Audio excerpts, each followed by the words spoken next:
Respecto de los signos de puntuación, tenéis que pensar que cuando ponemos un signo de puntuación, lo que hacemos es que la persona que nos está leyendo descanse.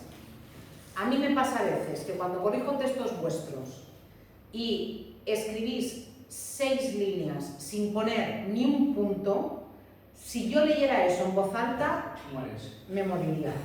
Me moriría, o sea, porque no, me tenéis que dar espacio para respirar, a mí o a la persona que os esté leyendo. Los signos de puntuación indican esas pausas, esos respiros, esos descansos para la persona que está leyendo.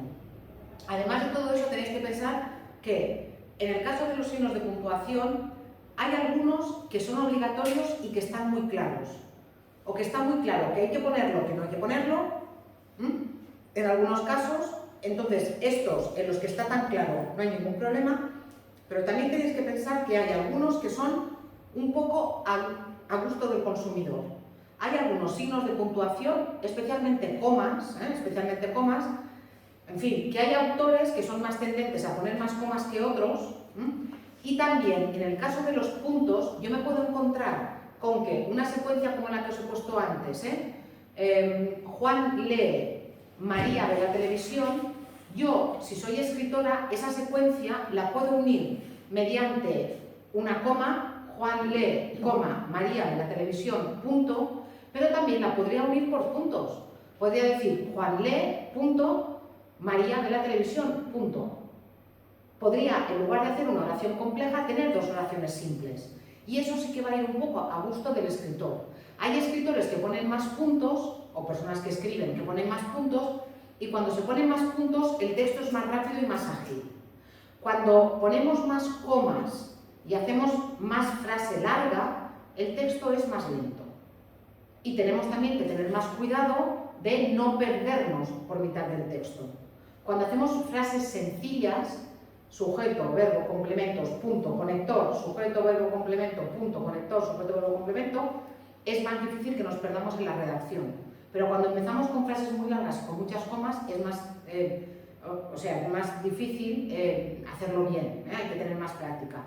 Y una cosa que yo sigo escribiendo y que yo creo que conviene hacer siempre, sobre todo si vais a entregar un texto a alguien o vais a mandar un texto, ya no solamente en clase, sino en vuestra vida profesional o lo que sea, conviene leer los textos en voz alta.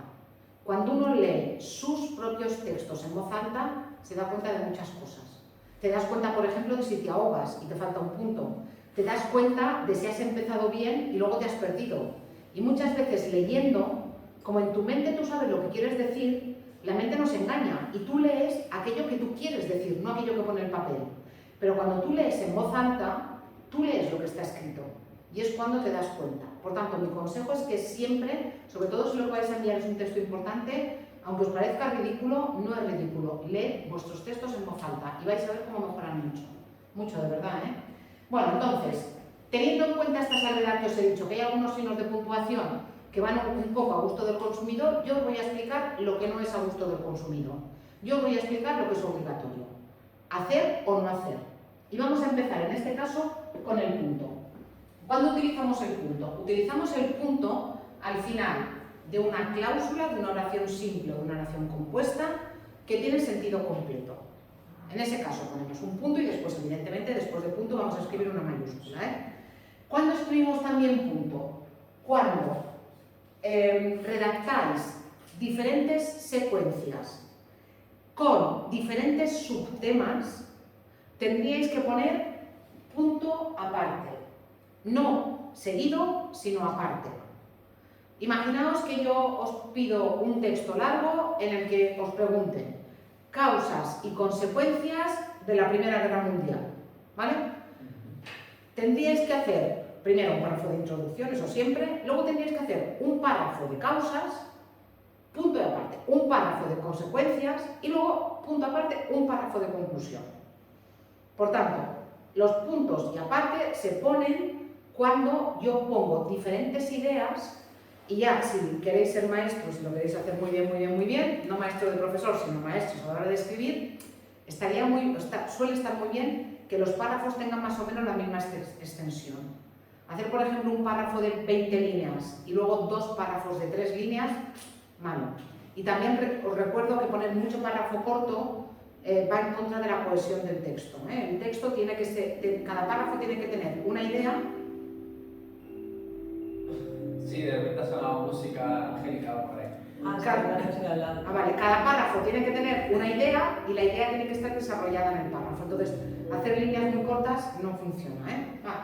Después, bueno, el punto seguido también ya lo he dicho, se escribe mayúscula después del punto y atención, algo que sabéis del texto periodístico, no se escribe punto al final de los títulos, ni de los titulares, ni de los eslóganes en la publicidad. Cuando en el siguiente tema hablemos de la publicidad, no se pone punto después del eslogan, pero tampoco se pone punto en los títulos. Fijaos en los libros que tenéis en casa.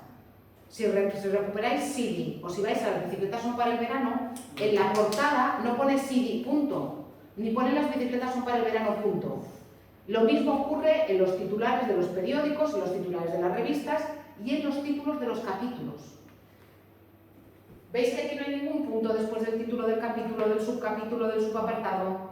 No se pone título después del título del capítulo, no se pone título, perdona, no se pone punto después del título del capítulo, del subapartado, etcétera. Aquello que está titulando no tiene que llevar punto.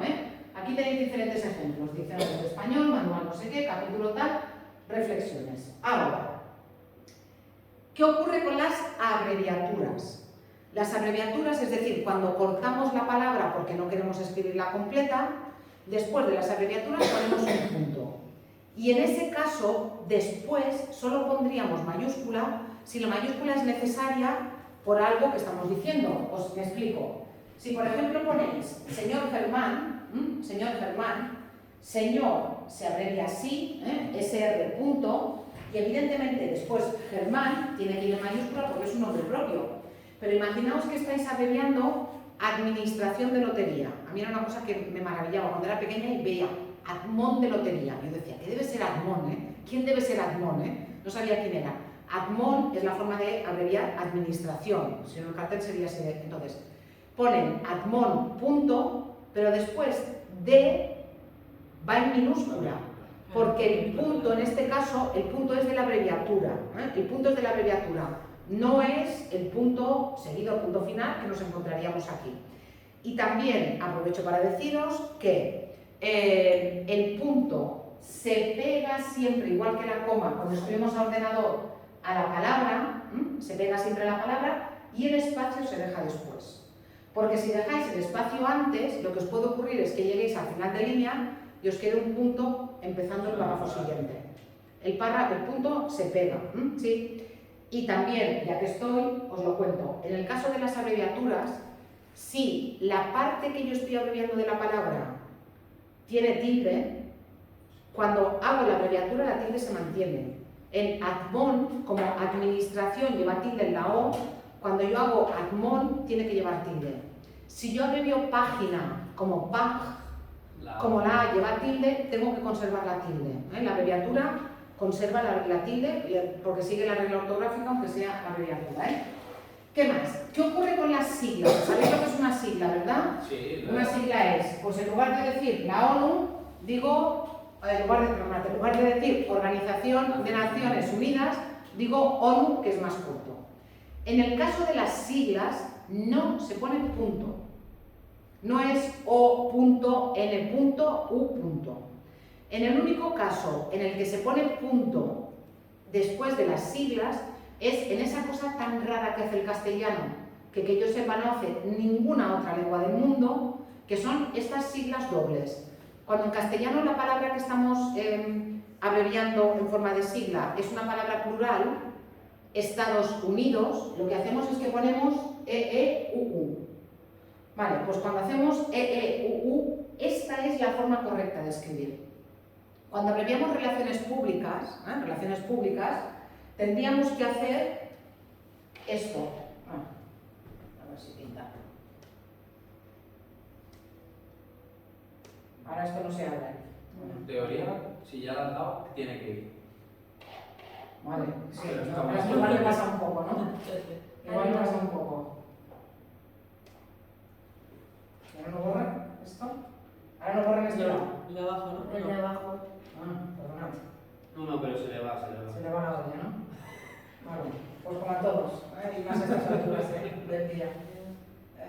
Sí, estaba perfecto. No, Sí, que se le va. Pero no se No, mueve. no se suele. Bueno, relaciones públicas sería mayúscula, las siglas son en mayúscula simple. RR.PP. Comisiones obreras, el sindicato. También doblamos la sigla porque es en plural. CC.OO. O sea, vale. Es porque doblas las siglas, es porque estás hablando en plural. Organización de Naciones Unidas, organizaciones singular. Entonces, lo que viene a continuación se considera, aunque sea de Naciones Unidas, como el núcleo de ese sintagma es singular, no se dobla. Pero en el caso de relaciones públicas, Estados Unidos, comisiones obreras, como el núcleo de ese sintagma está en plural, se dobla la sigla. Yo no sé si eso se hace en otra lengua. En inglés seguro que no, en francés seguro que no, en catalán seguro que no, pero en castellano sí. Y en castellano por eso, esta es la forma correcta y estas son las formas incorrectas. Ahora, mira, esto lo tenía grabado, ¿cómo no? A continuación, cuidadín con poner punto después de signos de interrogación y de signos de exclamación.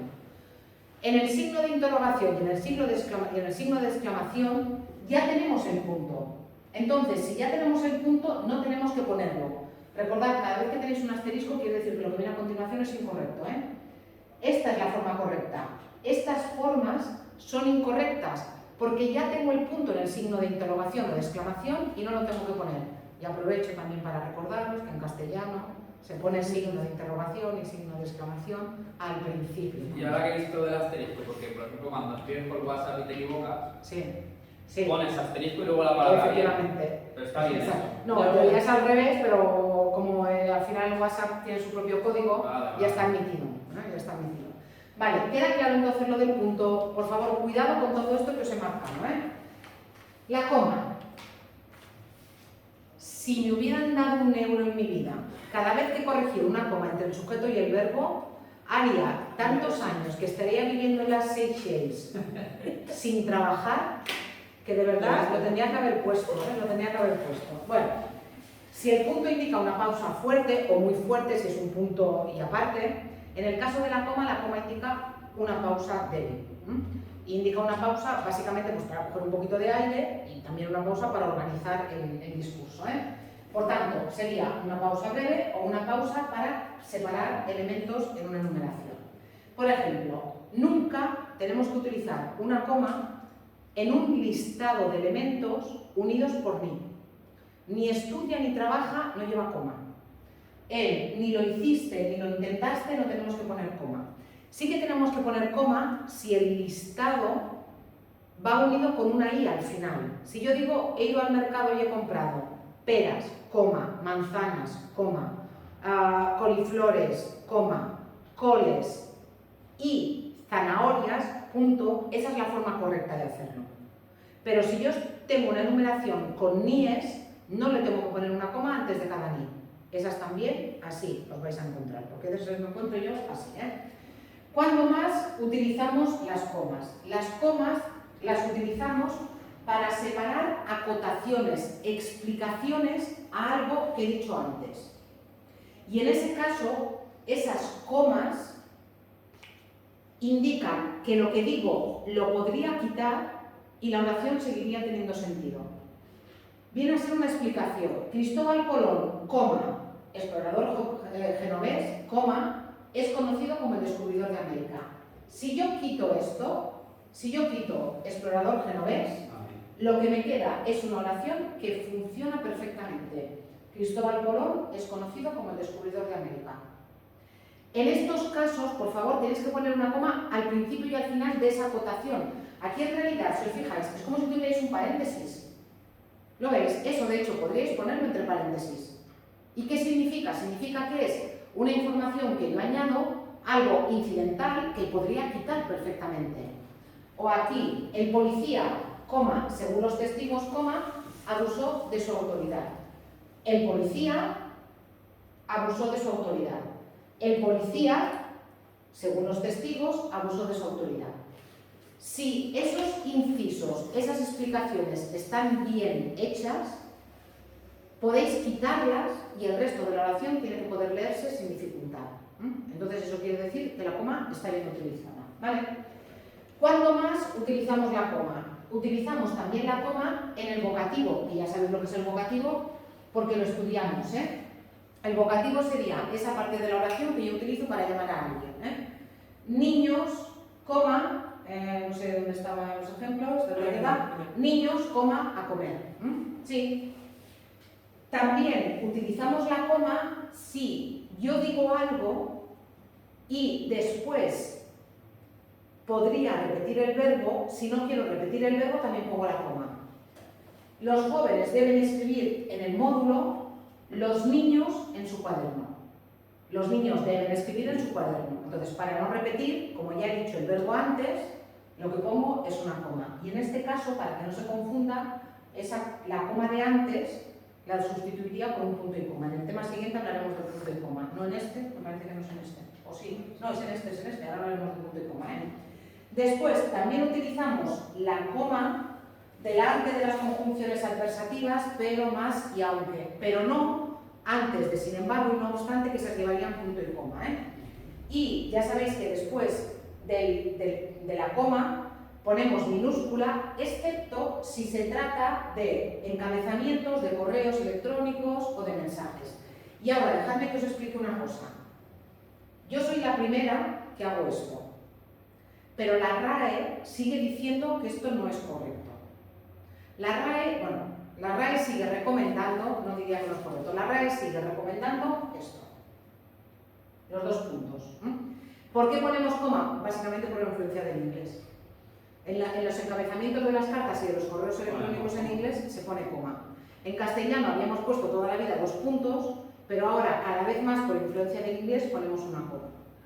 Entonces, mi consejo es que pongáis dos puntos, pero ya veréis que a veces se me escapa lo y luego de la coma. Pero más y aunque, siempre coma. No, antes y después no, ¿eh? Después no se pone coma, ¿eh? No. Estudia mucho en su casa, pero estudia menos en el CEPA.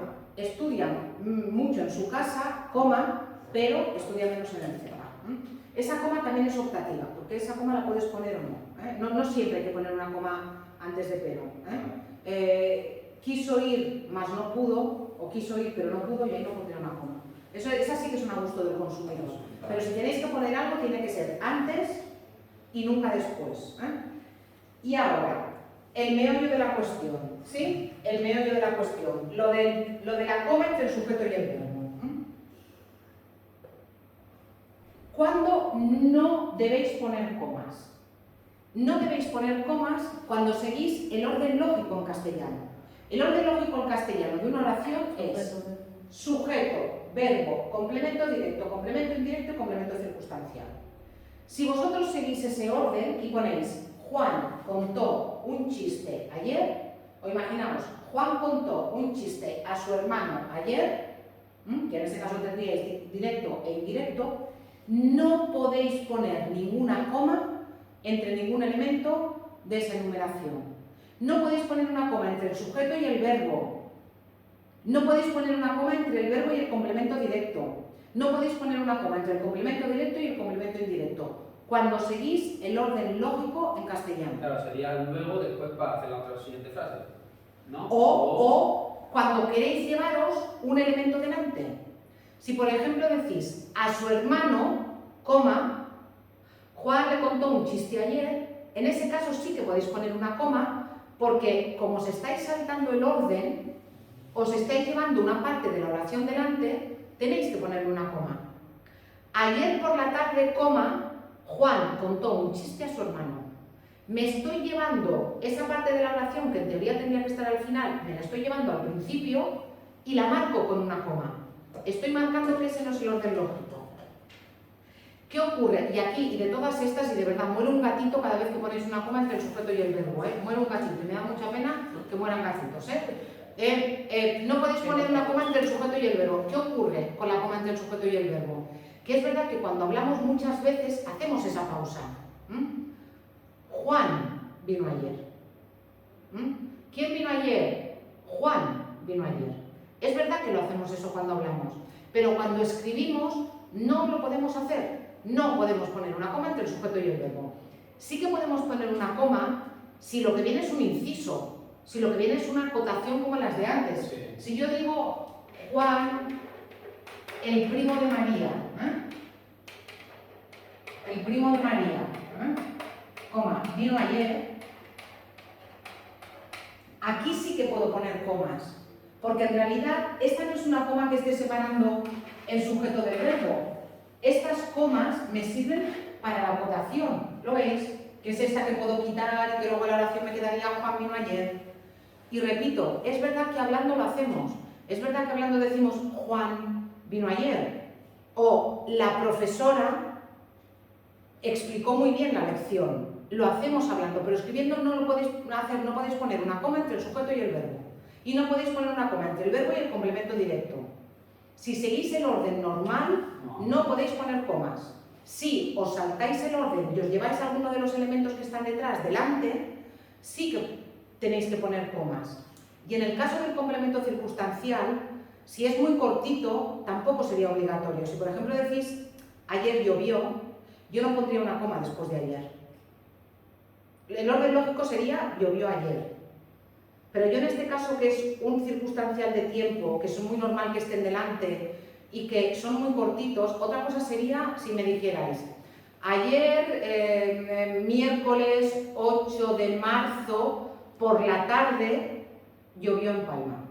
En ese caso, como es un complemento circunstancial muy largo, para que quede clara la unidad de sentido, yo sí que pondría una coma. Pero cuando es un circunstancial que ponéis delante así cortito, como ayer, hoy, mañana, después... O sea, así sería ayer, coma, por la tarde, coma otra vez.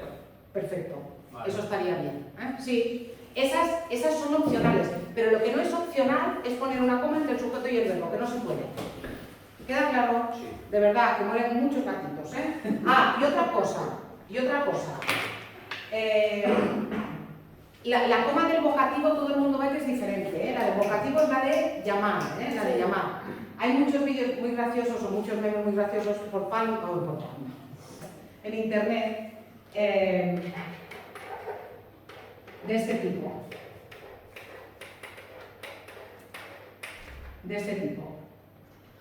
Vale. Como aquí no le pongáis una coma, esto es un vocativo, A comer, niños. Yo creo que aquí el sentido es niños, venid a comer. En este caso falta la coma. Efectivamente, si aquí no le ponéis la coma, aquí no mueren gatitos, aquí mueren niños. Porque a lo que nos comemos es a los niños. Por tanto, cuidado con la importancia de la coma, que de verdad, que muchas veces son cosas básicas, pero son cosas que es que a lo mejor nadie las ha explicado de forma sistemática.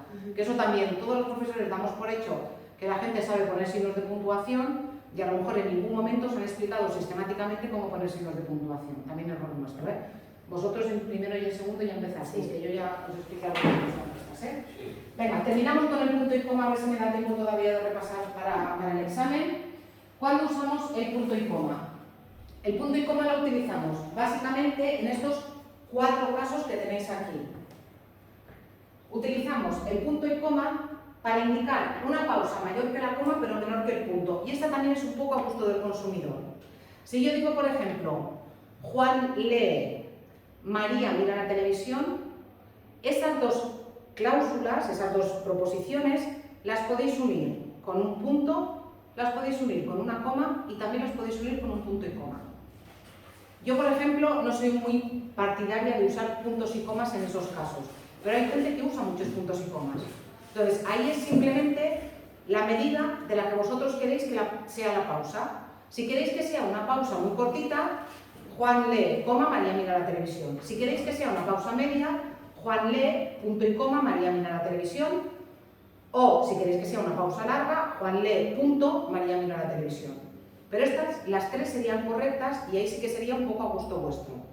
Por cierto, ya que estoy también, después del punto y coma se pone minúscula, excepto naturalmente que la palabra que venga a continuación sea un nombre propio. ¿Cuándo más utilizamos? Bueno, esta estaría relacionada con esta. La Luna es satélite, la Tierra es planeta. Fijaos, aquí podríais poner una coma y también podríais poner un punto. Esta sería, ya os digo, en relación con la anterior. Depende de cómo queráis la pausa.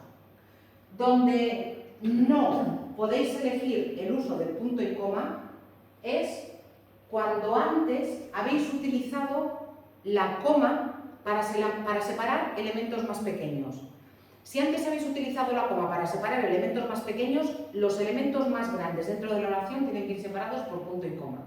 Mirad esto que tenéis aquí. Ayer, examen de física. Hoy, de química. Mañana, de literatura. Aquí tenéis 3 secuencias. Ayer, examen de física. Hoy, de química. Mañana, de literatura. Si separarais todo esto mediante comas, sería un guirigán. Ayer examen de física, coma, hoy de química, coma, mañana de literatura, no se entendería. Como aquí estoy utilizando la coma con el uso que hemos visto antes de que me como el verbo, aquí podría repetir, ayer tuvimos examen de química, de física, hoy tenemos de química, en ese caso no pondríamos coma, mañana tenemos de literatura, pero para no repetir examen y no repetir tener, aquí usamos comas. En este caso, como lo que tenéis son estas comas, la secuencia grande, las secuencias grandes, las separamos mediante el punto y coma. Claro. ¿Lo veis? Hoy de química es una, mañana de literatura es otra. Efectivamente. Y si continuarais pasado mañana de inglés, volveríais a poner punto y coma, pasado mañana, coma, de inglés, punto. Sí. El sábado me compré su primera novela. El lunes, la segunda. Es verdad que aquí antes no he utilizado una coma, pero aquí la necesito para emitir el verbo. El lunes me compré, ¿lo veis? Sí. Entonces, como aquí necesito la coma, aquí tengo que poner un punto y coma. Sí o sí. ¿De acuerdo? En estos casos es obligatorio el punto y coma. Si tenéis secuencias más pequeñas donde vais a utilizar la coma, las secuencias más grandes van con punto y coma y la secuencia final va con punto. Finalmente, utilizamos también el punto y coma antes de las conjunciones adversativas fuertes. No obstante, sin embargo, en otras palabras, por otro lado, a veces también ahí en ese caso no son adversativas, pero también lo podemos utilizar. En los conectores de mucho peso, antes del conector, podemos utilizar perfectamente el punto y coma. Efectivamente. El punto y coma y después la coma, como tenéis aquí. Escuché con cuidado todo lo que se dijo. Punto y coma, no obstante coma, no entendí nada. Podéis hacer naturalmente el cuestionario de refuerzo y aquí tenéis un enlace con cantidad de ejercicios por si queréis repasar. ¿Vale? Yo creo que con lo que tenéis ya es suficiente, pero bueno, con esto ya está. Modelo de examen. Examen, modelo de examen. ¿Cómo va a ser el examen? Bueno, básicamente como el que tenéis aquí. ¿Tenéis esto de grabar? ¿El qué? No sé, informe. No importa que. Porque puedo continuar grabando todo ya y ya está. No sé qué he hecho. Sí, porque lo has abierto.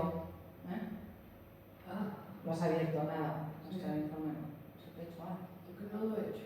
Ya, pero bueno, da igual. Bueno, pero Ahora, perdona. O sea, Ahora. Vale, mira. El examen va a ser muy parecido a este. Aquí, por ejemplo,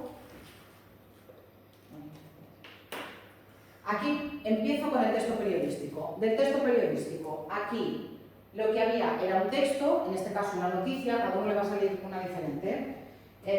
Aquí tenéis una noticia y tenéis que responder a diferentes preguntas. Por ejemplo, en este caso era ¿ante qué tipo de texto estás? Justifica tu respuesta. Es una noticia, es un texto informativo y en concreto es una noticia porque es un texto breve, de interés general, efectivamente. Sí, pero aquí me comí los titulares. Ahora veréis por qué. Vale. A lo mejor resulta que, bueno, luego también, estructura. Ah, qué bien, os explico esto lo de la estructura. Cuando os pido estructura, os pido forma. Siempre que en algún ejercicio os pido estructura, lo que os estoy pidiendo es cómo está el texto dividido. En el caso de la noticia, la estructura tiene que ver con esto. Pirámide invertida. ¿Os acordáis? Sí. Pirámide invertida, titular, entradilla y después cuerpo de la noticia. Esto es la estructura. Esto es la estructura. Yo lo veo. Esto es la estructura, siempre. Igual que en el texto argumentativo la estructura era primer párrafo con introducción y tesis, segundo párrafo, cuerpo argumentativo, tercer párrafo, conclusión. Sí. Eso es la estructura es la forma. Lenguaje. El lenguaje es uso de la tercera persona, frases breves, fácil de entender. Aquí hay dos cosas diferentes. Sí, no, Aquí en esta no, redacción no. convendría hacer dos párrafos, porque os estoy pidiendo dos cosas diferentes. Pero si Vale. os pongo una noticia y os pido estructura, os estoy pidiendo esto. Después, ¿qué más os puedo preguntar sobre el texto que os ponga? Que probablemente va a ser una noticia, ¿eh? Probablemente. Os podría poner también un texto de opinión, un editorial, pero yo creo que hay muchos números de que os ponga una noticia. No diré 100%, que a lo mejor yo que sé, me levanto y decido poneros otro tipo de texto, pero es bastante probable que os ponga una noticia, ¿eh? Va, ¿qué os puedo pedir? Pues lo que tenéis aquí. Que escribáis el titular completo, como os he dicho, que no pongáis punto, que no repitáis información, que sea breve. El titular es un titular, Claro, no es un toda titular la noticia, a la noticia que acabáis de leer. O algún año que he hecho, he puesto el titular, he puesto el cuerpo de la noticia, pero no he puesto la entradilla. Y lo que tenéis que redactar es la entradilla. Que puede entrar a esto, dicen, ¿no? Efectivamente. Vale. Entonces, van a ser preguntas sobre un texto periodístico que yo os voy a dar, que con bastante probabilidad va a ser una noticia. Por tanto, tenéis que trabajar bien y tenéis que quedaros bien con la estructura de la noticia, ¿vale? Después, sobre el texto periodístico también, os voy a hacer que redactéis algo. A lo mejor os pido que redactéis una noticia breve.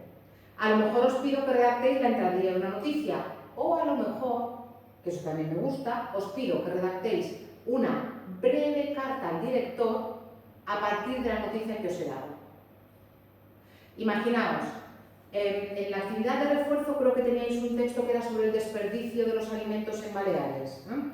Pues imaginaos que os he hecho trabajar esa noticia en el examen a partir de diferentes preguntas y luego os hago que escribáis una carta al director expresando vuestra opinión, cuidado, no sobre si el texto está bien escrito o mal escrito, sino sobre la información del texto. Sobre Y recordad, la noticia, ¿no? Y recordad que las cartas al director son cartas para que se lean en el periódico, no para que las lea el director, y que el director del periódico no puede solucionar nada. Son cartas que vosotros enviáis para compartir vuestra opinión con el lector del medio de comunicación, ¿eh? Acabo de leer con estupor la noticia sobre la cantidad de alimentos que se tiran en Baleares cada año y no puedo más que mostrar mi sorpresa ante tamaño desperdicio. ¿Vale? Vale, o sea, es como una crítica, ¿no? Es un texto argumentativo. Vale. Es un texto argumentativo breve, no importa que hagáis aquí 3 Ni la párrafos, estructura normal ni nada, ¿no? Aquí es un texto argumentativo breve en el que vosotros dais vuestra opinión sobre Lo que hemos algo, y en este caso procuraré que esté ligado con la noticia.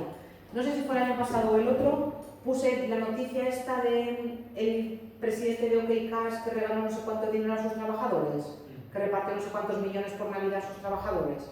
Entonces era esa de la noticia y luego lo que tenéis que hacer era escribir una carta al director comentando. Claro, todos los alumnos, me encantaría trabajar en este sitio, enhorabuena a los trabajadores y al jefe que ha hecho esto, en fin, ¿eh? Entonces, muy probablemente os voy a poner algo similar a esto, una noticia a la que le va a faltar algo para que me expliquéis estructura, partes de la noticia, lenguaje que utiliza tal, y luego probablemente os voy a hacer escribir un texto sobre o a partir de la noticia que tenéis aquí, ¿vale? Esto sobre el texto periodístico. Después, ya sabéis, las preguntas cortas de literatura. Estas que las sabéis. Siempre va a haber preguntas o tipo test, o preguntas de responder con una palabra, con un par de palabras, sobre algo que ya hemos visto de literatura en este tema. Esa es la de teoría. Y después de literatura, os voy a poner seguro, un fragmento de la canción del pirata. Unas estrofas. Pueden ser 2, pueden ser 4. Para que me expliquéis autor, obra, movimiento literario, época cronológica y sobre todo para que me expliquéis qué características de su movimiento literario, es decir, qué características del romanticismo encontráis en el fragmento.